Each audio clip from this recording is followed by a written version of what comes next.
그분 존귀하신 분 모든 번뇌의 여이심을 함께 독송해 주세요. 스스로 완전한 깨달음을 이루신 부처님께 최상의 경배를 올립니다.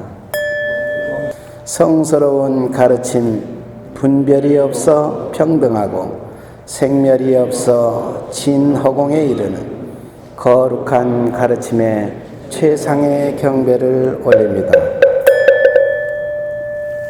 청정한 심체를 이루고 성스러운 가르침을 실천하는 고귀한 참모임에 최상의 경배를 올립니다. 수행자들이여, 붓다와 같은 사유를 하셨는가? 알게 모르게 지어놓은 다양한 악업의 사유를 참여합니다. 살아가는 동안 착하고 건전한 사유의 실천을 가져갑니다. 지금 이 순간 붓다의 가르침에 따라서 전진하고 있습니다. 수행자들이여, 붓다와 같은 언어를 하셨는가? 알게 모르게 지어놓은 다양한 악업의 언어를 참여합니다. 살아가는 동안 착하고 건전한 언어의 실천을 가져갑니다. 지금 이 순간 붓다의 가르침에 따라서 전진하고 있습니다. 수행자들이여, 붓다와 같은 행위를 하셨는가? 알게 모르게 지어놓은 다양한 악업의 행위를 참여합니다.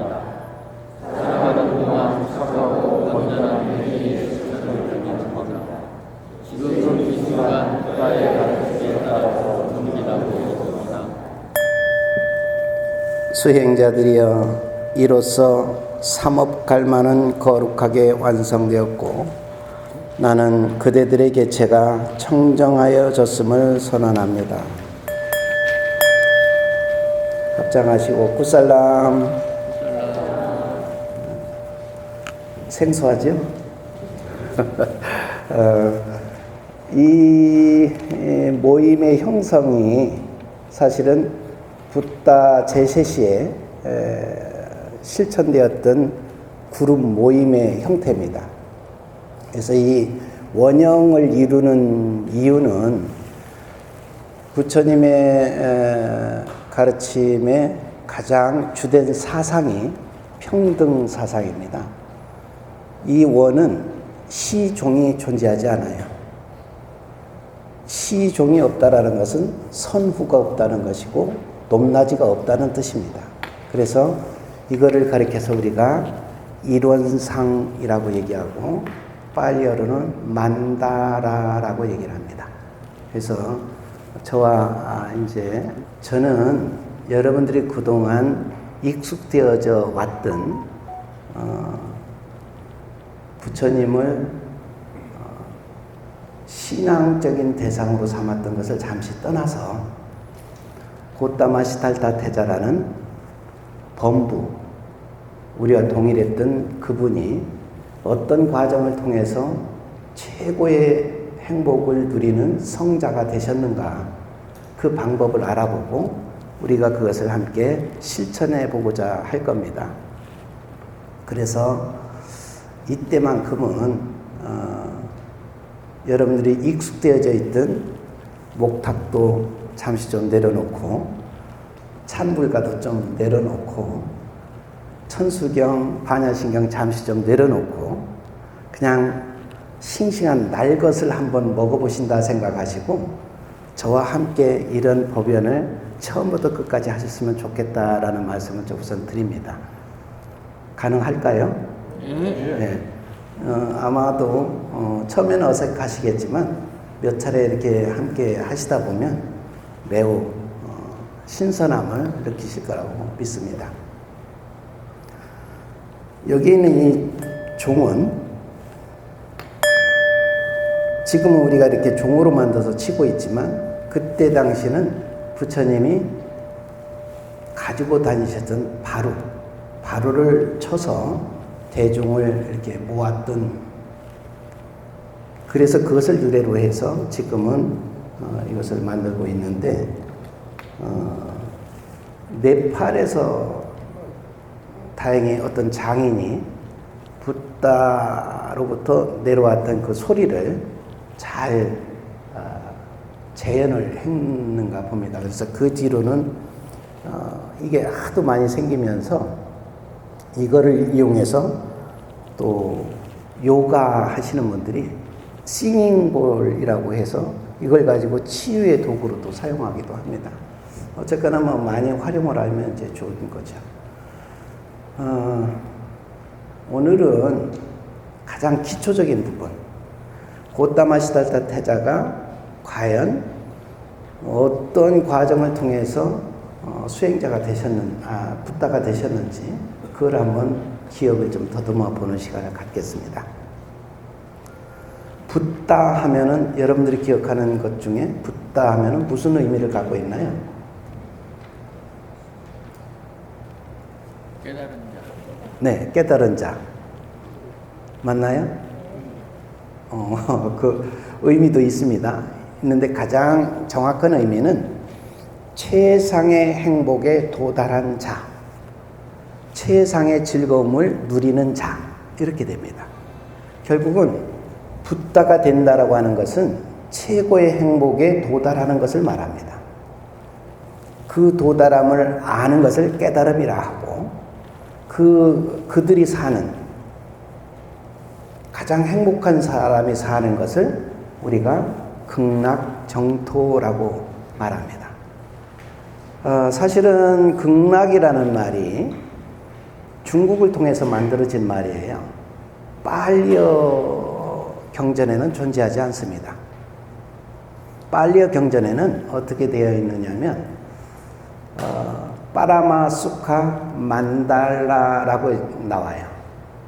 빠라마는 최상의, 최고의 라는 뜻을 갖고 있고, 수카는 행복, 즐거움 이런 뜻을 가지고 있고, 만다라는 아까 우리가 했던 것처럼 평등의 원리는 일원상이면서도 도량이라는 의미를 또 갖고 있습니다. 그래서 중국에서 이 빨리어와 산스크리트를 번역하는 과정에서 최상의 더할 나위 없는 이 글자를 자국의 언어 한자로 찾다 보니까 그게 극할 극자, 더할 나위 없는 극자를 선택하게 되었고, 뒤에 쑥하는 행복이라고 그랬잖아요. 그러니까 행복이라는 말을 쓰다 보니까 당신들이 쓰는 어절에 맞지 않는 거예요. 거의 대다수 짝수의 어절을 가지고 있죠, 한시들은. 그러다가 후대에 와서 이제 홀수 언어도 문장도 생겨나긴 했습니다만, 그래서 행복이라는 단어를 쓰니까 안 맞아서 즐거울 낙자를 쓰게 된 거예요. 그 다음에 만다라는 아까 말씀드린 것처럼 이론상이라는 의미도 갖고 있지만 도량이라는 의미를 갖고 있다고 했지 않습니까? 그래서 그 도량을 깨끗할 정자에 흑토자를 써서 정말 이곳은 허물이 하나도 없는 곳이다, 그렇게 해서 극락정토라는 얘기가 나오기 시작했던 겁니다. 처음에는 그 극락이 아주 순수한 모습으로 잘 유지되어 왔었죠. 그러다가 그게 다른 경전이 생겨나면서 약간 다른 모습으로 바뀌어요. 여러분들은 극락을 살아서 가는 곳입니까? 죽어서 가는 곳이라고 생각합니까? 여러분들 기억 속에. 살아서? 죽어서? 처음에는 살아서 가야 하는 곳으로 인식되어 왔어요. 빠라마수카 만달라라는 내용을 그대로 인용을 했기 때문에. 그러다가 지장경이 나오고 정토 삼부경이 나오고 또 티베트 사자에서가 나오면서 극락 정토는 서방에 있다라고 믿게 된 거예요. 그러면서 중국에서 아미타 신앙이 아주 활발하게 진행되는 과정에서 결국은 죽어서 갈 수밖에 없는 곳인 것으로 인식이 되어버렸습니다. 그래서 지금도 천도제를 하는 이유가 극락을 보내드리기 위해서라고 인식하고 있잖아요. 망자를 기리는 날이 아니라 그 망자를 좀 더 좋은 곳에서 살기 좋은 곳에서 살 수 있도록 이렇게 인식하고 있습니다. 그러나 붓다는 경전에 그런 얘기를 합니다. 이 파라마수카 만다라는 살아서 경험해야 하는 것이고, 살아서 경험하지 못하면 죽어서도 다음 내세에 가서도 파라마수카 만다라를 이룩할 수 없다라는 말을 합니다. 결국은 극락은 여러분들이 살아 계실 때 최고의 행복을 경험해야 하는 것입니다. 그래야 죽어서도 그 경험을 할 수 있는 것이죠. 유전윤회라고 하는 윤회의 고리는 앞에서 한 씨앗을 거두는 것과 같고, 또 그곳에서 다시 씨앗을 뿌려서 인도한 생활을 할 때 거두는 것과 동일합니다. 그래서 이것과 이것이 다른 것이 아니라 이 꼬루 상태죠.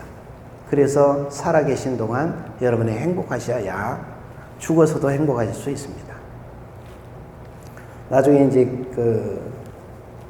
깊이 우리가 공부할 때가 있으실 겁니다. 극락에 대해서 어떻게 우리가 인식하고 준비해야 되는지. 오늘은 부처님이 탄생해서 돌아가신 그 날, 그것을 좀 기억했으면 좋겠습니다. 그거를 생몰연대라고 하잖아요.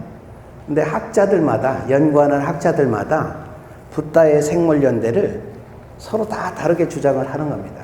그래서 승단이 나서서 조율을 합니다. 그게 1956년 네팔의 카트만두에서 세계 불교도 우의회를 창립하면서 부처님의 생물연대를 624년에서 544년으로 특정을 합니다. 그러면서 불기라는 것을 만들어내기 시작하죠. 불기의 기준은 태어나셨을 때일까요? 돌아가셨을 때일까요? 열반을 기점으로 하죠. 그러면 544년이에요. 그러면 올해가 2024년이죠. 맞나요? 저만 기억하고 있나요? 2024년에 마지막 돌아가신 해가 몇 년이라고 그랬어요? 544년. 그거를 플러스하면 불기가 나옵니다. 계산해 보세요. 2568년. 그죠? 또 여러 책에서 여러분들이 스님들이 쓰신 책에서는 대체적으로 또 서기를 기록하지 않고 불기만 기록하는 경우가 있어요. 이게 몇 년도 책이지? 언제 나온 거야? 궁금할 때는 544를 빼기 하면 서기가 나옵니다. 쉽죠?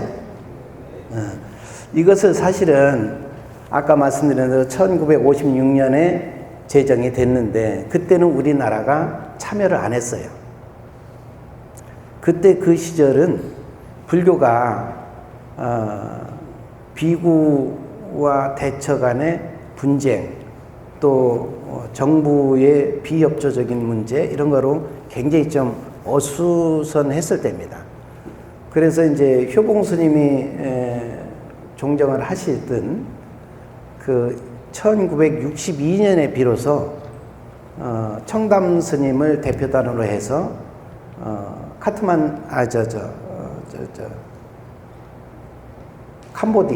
캄보디아에서 열릴 때 참여를 하고 그때부터 우리는 불기를 사용했습니다. 그러다 보니까 1962년 이전에 나온 책들은 불기가 안 맞을 수도가 있어요. 그걸 감안하고 여러분들이 계산을 하시면 됩니다. 이게 이제 불기에 대한 유래이고, 고타마 시달타 태자는 여러분들이 이제 알고 있는 그 기억이 어쩌면 신화적인 것으로 알고 계실 거예요. 팔상록이라는 것을 통해서 하늘에 계실 때부터 이미 이분은 보살의 지위에 있었다. 그러다가 마야 부인의 옆구리로 코끼리를 타고 들어왔다더라. 이런 신화적인 것으로 여러분 알고 있죠. 그죠? 네, 오늘은 그런 신화적인 것이 아니라 현실적인 것, 역사서에 기록되어 있는 것을 여러분들이 좀 기억하시기 바랍니다. 태어나는 것은 다 동일한 것이죠. 우리가 태몽이라는 꿈을 꿉니다. 그거는 어쩌면 그 새롭게 태어나는 아이에 대한 예시적인 거겠죠. 그 예시적인 것이 그때 기록이 되었던 것인데 그것이 나중에 신화적인 것으로 각색이 돼서 여러분들이 알게 된 팔상록의 모습입니다. 그것보다 중요한 것은 태어나서 고뇌에 빠지게 됐던 이유. 왕궁이라는 아주 화려한 곳에서 왕자로서 삶을 사실 때는 모든 사람이 다 자기처럼 잘 사는 줄 알았다가 성 밖을 나가는 기회에 다양한 사람들을 목격을 하고 그들의 아픔, 상처 이런 걸 보게 되죠. 그래서 이들이 나와 동일하게 행복할 수는 없을까? 이런 고뇌로 사실은 출가를 결심하게 됐던 거죠. 아쇼다라라는 아내를 얻게 된 것은 16살로 기록이 나와 있습니다. 그랬다가 출가하기 직전 라울라를 탄생시키고 그리고 곧바로 29에 출가를 하셨죠. 근데 부처님이 수행하신 곳, 고행을 하셨던 곳, 그것이 어딘지 혹시 아시나요? 요거 미리 안 나눠주고 오늘 나눠준 건가요? 네. 거기에 보면 둥게스리와라는 곳입니다. 아주 척박한 땅이에요. 시체들을 갖다 버리는 이미 이제 모든 사람들로부터 이곳은 일반적인 사람이 가서 살 수 있는 곳이 아니다라는 곳으로 인식이 되었던 그곳에서 수행을 시작을 하셨는데 알라라까라마와 우따까나마 붓다라는 요기 수행자들을 만납니다. 바라문들을 만나죠. 그래서 그들의 가르침대로 고행을 하죠. 하루에 한 줌의 콜라 열매를 먹었다고도 하고 하루에 한 줌의 콩을 먹었다라고도 되어 있는데 그거 정확하진 않습니다. 그렇게 식사를 하시고 좌선에 들어서 하루 온종일을 그렇게 수행정진을 하시다 보니까 몸이 다 망가진 거예요. 그래서 어느 날 문득 이렇게 해가지고는 깨달음을 얻기는커녕 내가 사막에 이를 수도 있겠구나를 느끼시고 네란자라 강가로 몸을 씻어 내려왔죠. 그랬다가 거기에서 넘어졌는데 일어나질 못하는 거예요. 기운이 하나도 없어서 겨우겨우 몸을 부추겨서 그 옆에 있었던 보리수나무에 가서 좌선을 들고 있는데 먼 발치에서 봤던 그 지역의 부호의 딸이죠. 수자타가 보았더니 아주 수행을 잘 하시는 분 같은데 너무나 몸이 앙상한 모습인 거예요. 그래서 우유죽을 끓여다가 이제 공양을 올립니다. 그 공양을 받는 것을 보고 그분을 보호하기 위해서 왕궁에서 신하들 건장한 신하 5을 보냈던 것이 오비구거든요. 그들이 곶다마 곁을 떠납니다. 고행하기로 해놓고 고행을 포기했으니 더 이상 우리는 너를 보호할 이유가 없다. 우리는 우리끼리 고행을 계속하면서 다른 곳에 가서 수행정진하겠다 해서 오비구가 녹야원으로 떠나죠. 외로운 모습으로 수행을 시작을 합니다. 근데 여기에서 우리가 기억해야 할 것이 일주일에 한 번씩 자리를 바꿔 앉았다라는 겁니다. 가장 먼저는 아자빨라 니그로다라는 보리수나무 아래서 거기서 2주간을 수행정진을 합니다. 그 다음에 보디루카라는 보리수나무 아래서 1주간을 수행정진하고 그리고 다시 아자빨라 니그로다 나무 아래로 다시 되돌아오셔요. 그랬다 다시 무짜린다 나무 아래로 그 다음에 라자야따나 나무 아래로 그리고 다시 최종적으로는 아자빨라 니그로다 라는 보리수나무 아래에서 수행정진을 마치면서 깨달음을 얻습니다. 제가 여러분들 듣지 못하는 소리를 자꾸 해대죠. 뭔 말인지 알아듣지도 못하는 소리. 이 말을 하는 이유가 있습니다. 부처님이 어떤 언어로 84,000 가르침을 설하셨는지를 기억해야 합니다. 그게 바로 빨리어거든요. 우리가 알고 있는 산스크리트어는 고급 언어입니다. 산스크리트어는 힌두교, 그 당시 이제 바라문교죠. 바라문교의 베다경전을 기록한 고급 언어였었고, 왕족과 바라문들만이 그 언어를 사용할 수 있도록 되어 있었어요. 일반 서민들은, 평민이나 노예 계급에 있는 사람들은 그 소리를 알아들을 수가 없도록 했습니다. 그래서 붓다는 깨달음 얻고 나서 가만히 봤더니 왕족이나 바라문들은 잘 사는 거예요. 그래서 고통이, 괴로움이 적을 수밖에 없어. 그러나 평민이나 노예 계급은 너무나 그 괴로움에 힘들어하는 것을 보시고 그들을 교화하는 목적으로 그들의 사용 언어, 어디에서는 그걸 방언이라고도 얘기를 하는데 정확하진 않습니다만 어쨌거나 그들이 사용했던 언어, 하급께서 사용했던 언어가 빨리어입니다. 그 언어를 활용을 해서 일생 동안을 설법을 하셨거든요. 한국 사람이 한국어를 모르면 어떻게 될까요? 외국어는 다 잘하는데 한국어를 몰라요. 한국의 정서를 이해할 수 있을까요? 한국의 문화를 제대로 바라볼 수 있을까요? 마찬가지입니다. 우리가 부처님을 배우고자 한다면 그분이 하셨던 언어 중에 대표적인 것, 빨려를 전체를 유창하게 할 필요는 없지만 그분이 쓰셨던 그 언어는 우리가 좀 기억할 필요가 있지 않느냐. 또 제가 지난번에 말씀드린 것처럼 여러분들이 저와 함께 이 공부를 통해서 여러분들의 뇌가 살아났으면 좋겠다. 죽어 있는 건 아니겠지만 계속 뇌세포는 죽어가고 있거든요. 치매에 걸리지 않는 방법은 새로운 것을 계속 도전하는 겁니다. 그래서 여러분들이 이번에 저와 함께 공부하면서 빨리어에 한번 도전해 보십사 당부드리고 싶습니다.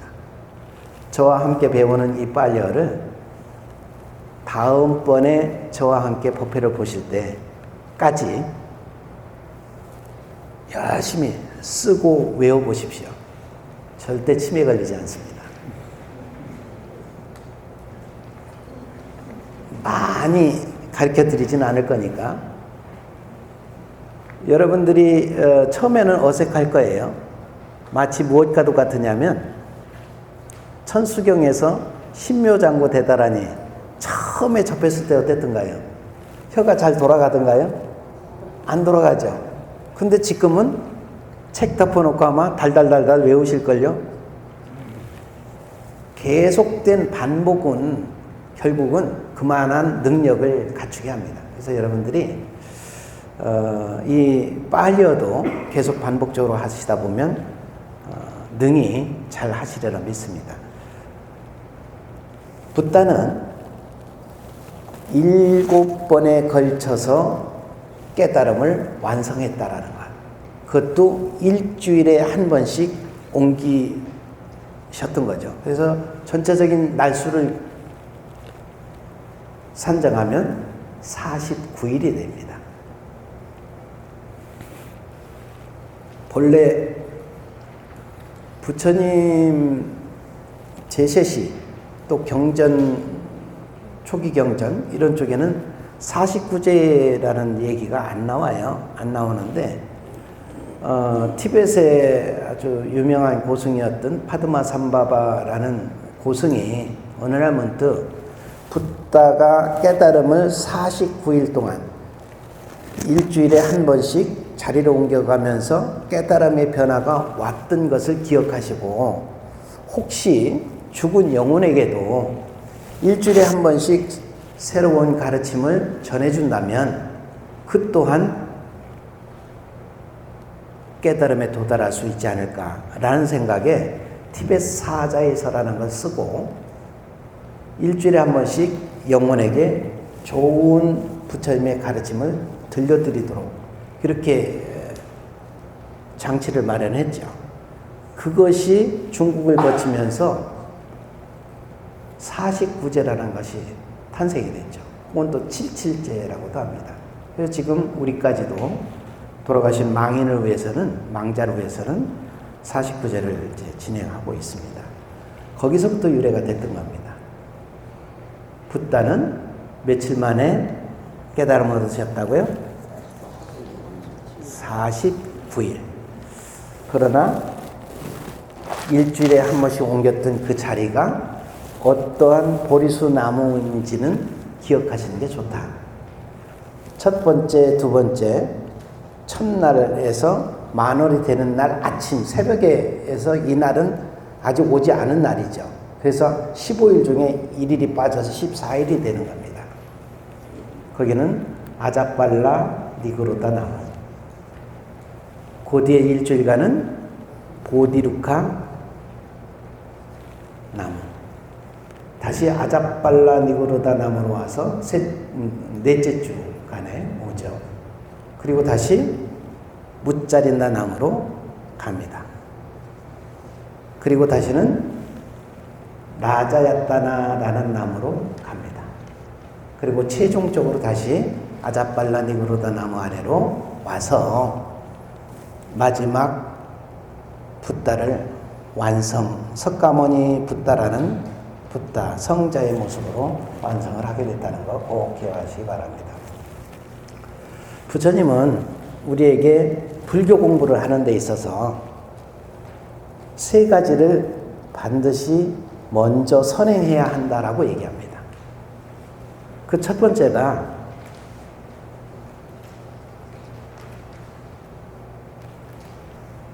여러분들이 갖고 있었던 불교적 상식, 또 다른 믿음에 대한 것, 이런 것들을 과감히 내려놔야 한다라고 얘기를 해요. 왜 그럴까요?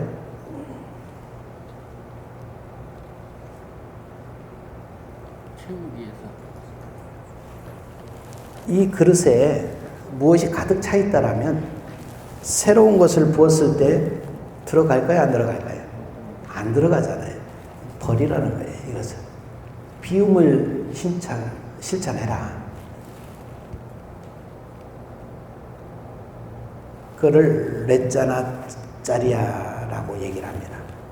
이거를 비우기 위해서는 어떻게 해야 될까? 관심을 갖지 않으면 들어가지 않습니다. 새로운 것에 대한 관심을 가졌을 때 먼저 있었던 것을 잠시 내려놓을 수가 있어요. 그 원칙이 첫 번째 되어야 된다. 이 원칙은 초전 법륜경이 누구를 위해서 설법이 되었죠? 초전 법륜경. 5비구에게 가장 먼저 설법한 경전이 초전 법륜경입니다. 거기에 그렇게 나옵니다. 수행성들이여, 나는 감노의 경지에 도달했다. 나의 가르침을 따르면 최상의 행복에 도달할 것이니 잘못된 믿음은 버려라 라는 얘기를 해요. 거기서 말하는 잘못된 믿음이 뭘까? 바로 바라몬들이 가르쳐왔던 힌두교 사상, 신앙, 교리를 벗어나지 않으면 내 것으로 만들 수 없다라고 하신 말씀입니다. 그때 바로 이 레자나자리아를 얘기를 합니다. 그리고 두 번째로는 나 빠마다, 즉 게으름을 피워서는 안 된다. 게으름을 피우지 않으려면 어떻게 해야 될까요? 꾸준히 노력하는 방법은 그것을 좋아하는 수밖에 없습니다. 좋아하는 것은 하지 말래도 하죠. 컴퓨터 오락하는 아이들 게으름 피는 거 봤어요? 열심히 하잖아요. 밥 먹는 시간까지 놓치고 좋아하기 때문에 그래요. 그것처럼 붓다의 가르침에 관심 갖고 좋아해라. 마지막 세 번째는 아딴 윗가루띠, 자기 자신을 변화하는 데 노력하라라는 얘기를 합니다. 아무리 많이 배워도 그것을 실천하지 못한다면, 또 실천을 했다 하더라도 늘 반복되는 제자리 걸음이라면 아무 의미가 없죠. 성장을 해야만 합니다. 그것도 정신적인 성장. 그래서 그거를 통해서 자기 자신이 바뀌어야만 가능합니다.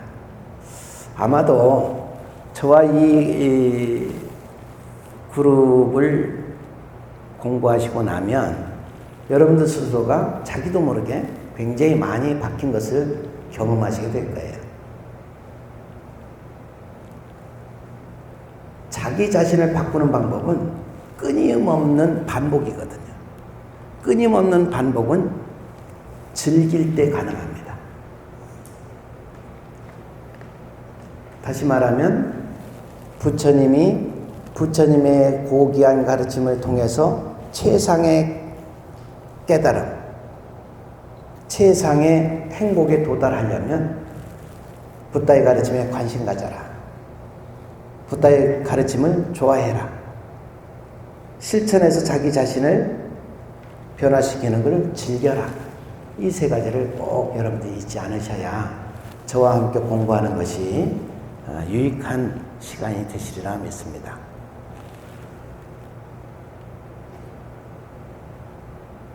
또 이 수행을 하는 데 있어서는 세 가지 원칙이 있다라고 해요. 그것이 습관화되어야만 한다. 첫 번째는 단계별 수행이다라는 말씀을 합니다. 우리는 전 세계인이 다 똑같이 동일하게 특정한 수행을 앞에 놓고 그 수행으로 붓다가 될 수 있다라고 믿고 지금까지 오고 있습니다. 우리 종단은 어떤 수행을 하고 있죠? 간화선. 과거에는 조사선이라고도 명명을 했었고 화두선이라고 명명을 하다가 지금은 간화선이라는 말로 이제 통칭을 하고 있는데, 또 남방불교 국가들은 어떤 수행을 하던가요?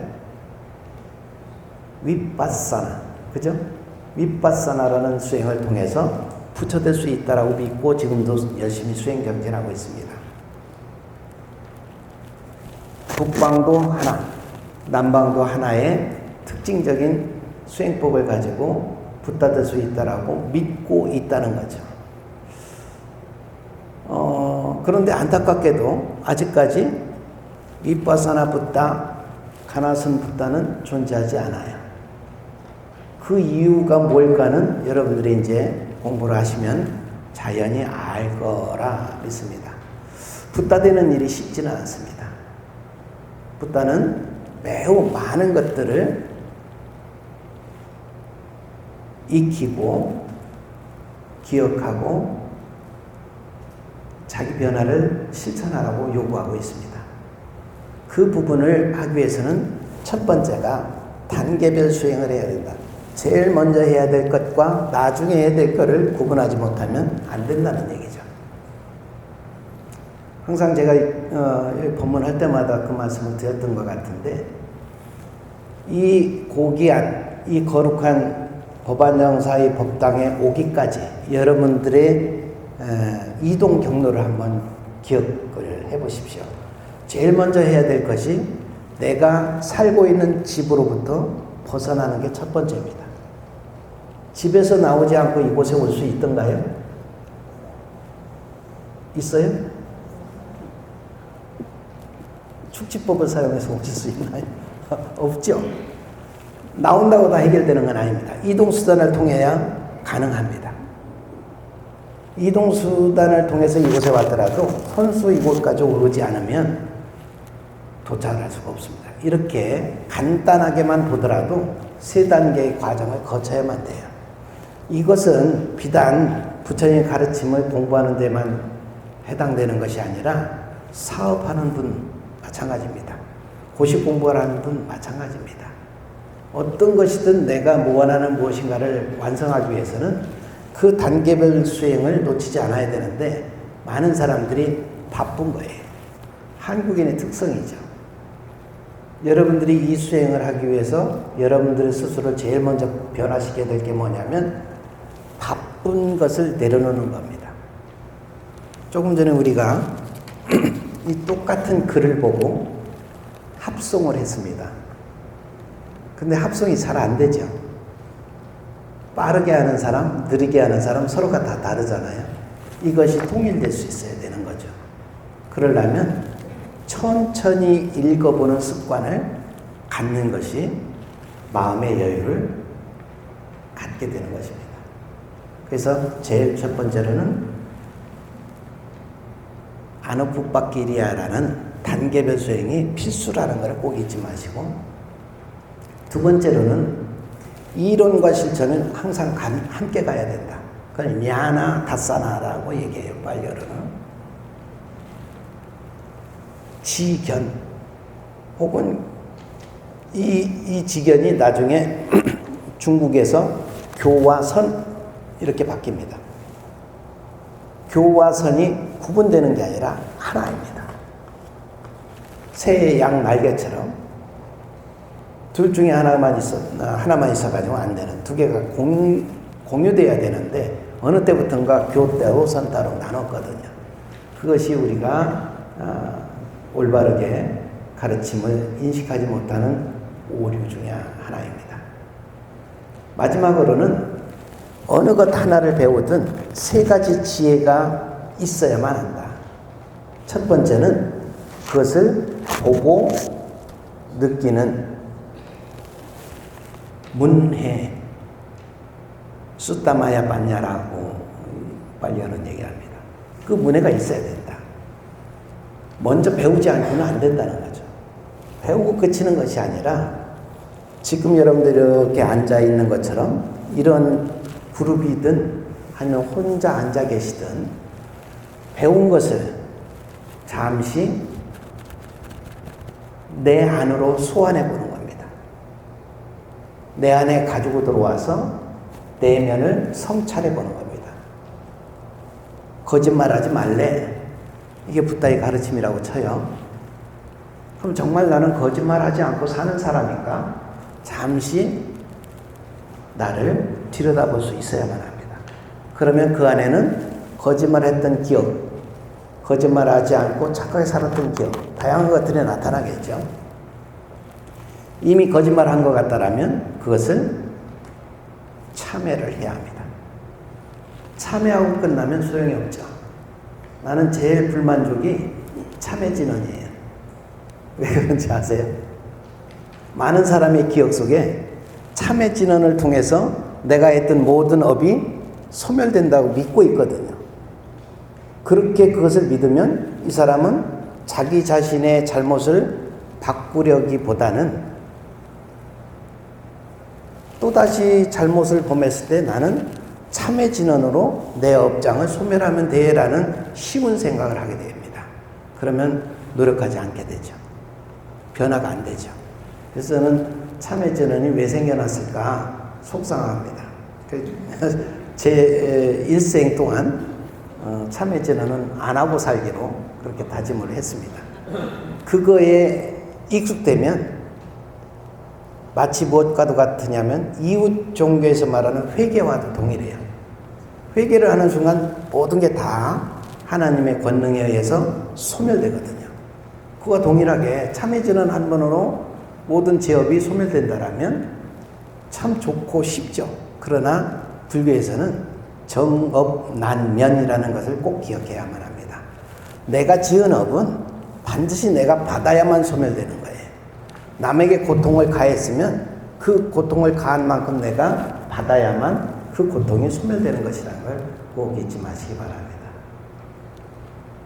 이게 두 번째 명상을 통해서 자기 자신을 성찰하는 과정이고, 그 다음에 마지막으로 자기 자신을 성찰한 만큼 바꿔나가야만 합니다. 그것을 우리는 수행이라고 얘기하거든요. 불자들이 많은 분들이 수십 년을 불자로 살아가면서 과연 나는 수행을 한 적이 있는가를 살펴보실 필요가 있다. 수행을 했다라면 바뀌어져 있어야 되는 거예요. 근데 애들이 조금 뭘 잘못한다고 큰 소리를 내고 화를 내고 있다라면 나는 바뀐 게 없는 거예요. 여러분들은 일주일 동안에 화 몇 번 냅니까? 한 번도 안 내고 사시나요?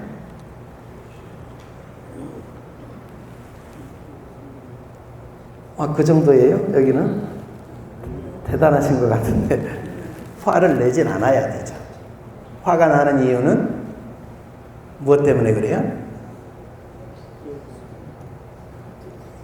욕심 때문에 그렇습니다. 나중에 이제 그 부분에 대해서 자세히 또 공부를 하겠습니다만, 오늘 여러분들이 기억해야 될 것은 붓다는 일주일에 한 번씩 자리를 바꿔 앉으면서 총 7차례에 걸쳐서 깨달음을 완성을 했다.